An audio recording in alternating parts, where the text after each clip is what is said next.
ಯೂಟ್ಯೂಬಲ್ಲಿ ರೀಸೆಂಟಾಗಿ ಒಂದು ಕಮೆಂಟ್ ಬಂದಿತ್ತು. Sir, but many people will be attending the second attempt, right? So there will be inflation ಅಂತ ಹೇಳಿ ಕೇಳಿದ್ದಾರೆ.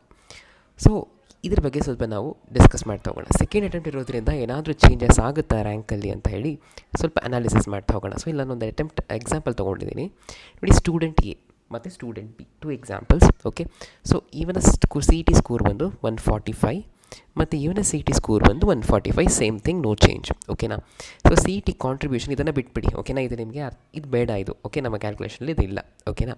Next boards P C M, ಇದು ನಿಮಗೆ ಅರ್ಥ ಆಗುತ್ತಲ್ಲ. ಪಿ ಸಿ ಎಮ್ ಫಸ್ಟ್ ಎಕ್ಸಾಮಲ್ಲಿ ಇವನು 280 ತೊಗೊಂಡಿದ್ದಾನೆ ಸ್ಟೂಡೆಂಟ್ ಎ, ಸ್ಟೂಡೆಂಟ್ ಬಿ 295 ತೊಗೊಂಡಿದ್ದಾನೆ. ಓಕೆನಾ?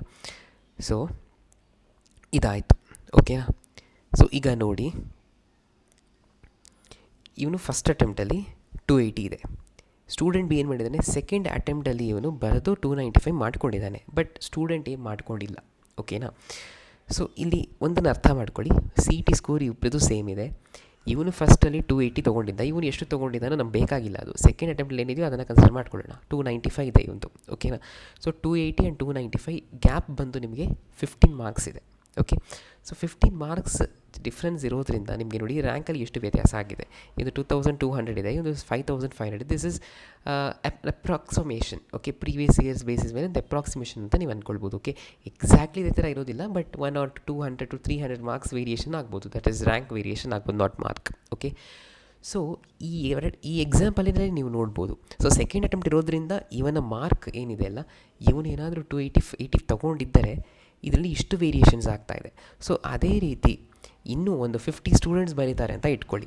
ಇದೇ ಥರ 280 ಇದ್ದು ಎಲ್ಲರದ್ದು 295 ಆದರೆ ಎಲ್ಲರೂ ಒಳ್ಳೆ ರ್ಯಾಂಕನ್ನು ಸ್ಕೋರ್ ಮಾಡ್ತಾರೆ. So that is inflation. ಅದನ್ನೇ ಇನ್ಫ್ಲೇಷನ್ ಅಂತ ಹೇಳಿ ಕರೆಯೋದು. ಓಕೆನಾ?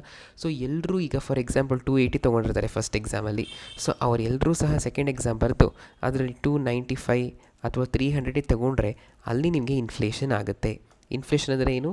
ಒಂದೇ ಮಾರ್ಕನ್ನು more than few set of students ತೊಗೊಳ್ಳೋದು. ಓಕೆನಾ? ಆಗ ಏನಾಗುತ್ತೆ, ಕಾಂಪಿಟೇಷನ್ ರೈಸ್ ಆಗುತ್ತೆ. ಇದನ್ನು ಇನ್ಫ್ಲೇಷನ್ ಅಂತ ಕರೀತಾರೆ.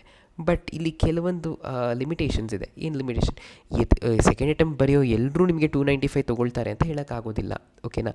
ಕೆಲವೊಬ್ರದ್ದು ಇನ್ನೂ ಕಡಿಮೆನೂ ಆಗ್ಬೋದು, ಇಲ್ಲಾಂದರೆ ಸ್ವಲ್ಪ ಒಂದು 2-3 ಮಾರ್ಕ್ ಚೇಂಜ್ ಆಗ್ಬೋದು. ಇದರಲ್ಲಿ ದೊಡ್ಡ ವೇರಿಯೇಷನ್ಸ್ ಏನೂ ಆಗೋದಿಲ್ಲ. ಬಟ್ ಎಸ್, 1000 ಹತ್ತಿರ ಇರೋರಿಗೆ ಇದು ತುಂಬ ಒಂದು ದೊಡ್ಡ ಒಂದು ಏನು ಹೇಳ್ತಾರೆ ಅಡ್ವಾಂಟೇಜ್ ಅಂತ ಹೇಳ್ಬೋದು. ಓಕೆನಾ? ಸೊ 2000 ಇದ್ದರೆ ನಿಮಗೆ 1 ಮಾರ್ಕಿಂದ ನಿಮಗೆ ತುಂಬ ವೇರಿಯೇಷನ್ಸ್ ಆಗುತ್ತೆ. 1500 ರೀಚ್ ಆಗೋ ಚಾನ್ಸಸ್ಸು ಇರುತ್ತೆ 1-2 ಮಾರ್ಕಲ್ಲಿ.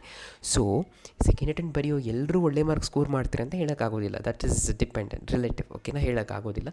ಸೊ ಹಾಗಾಗಿ ತುಂಬ ಇನ್ಫ್ಲೇಷನ್ ಆಗುತ್ತಾ ಅಂತ ಕೇಳಿದ್ರೆ ತುಂಬ ಏನು ಆಗೋದಿಲ್ಲ, ಬಟ್ ಡೆಫಿನೆಟ್ಲಿ ಇನ್ಫ್ಲೇಷನ್ ಅಂತೂ ಆಗುತ್ತೆ. ಬಿಕಾಸ್ ಎಲ್ಲರೂ ಇಂಪ್ರೂವ್ ಮಾಡ್ಕೊಳ್ಳೋಕ್ಕೆ ಅಂತ ಬರೀತಾರೆ ಎಕ್ಸಾಮನ್ನು ಅಲ್ವಾ? ಸೊ ಹಾಗಾಗಿ ಅಟ್ಲೀಸ್ಟ್ ಒಂದು 2-3 ಮಾರ್ಕ್ ಆದರೂ ಗ್ಯಾರಂಟಿ ಚೇಂಜೇ ಆಗುತ್ತೆ.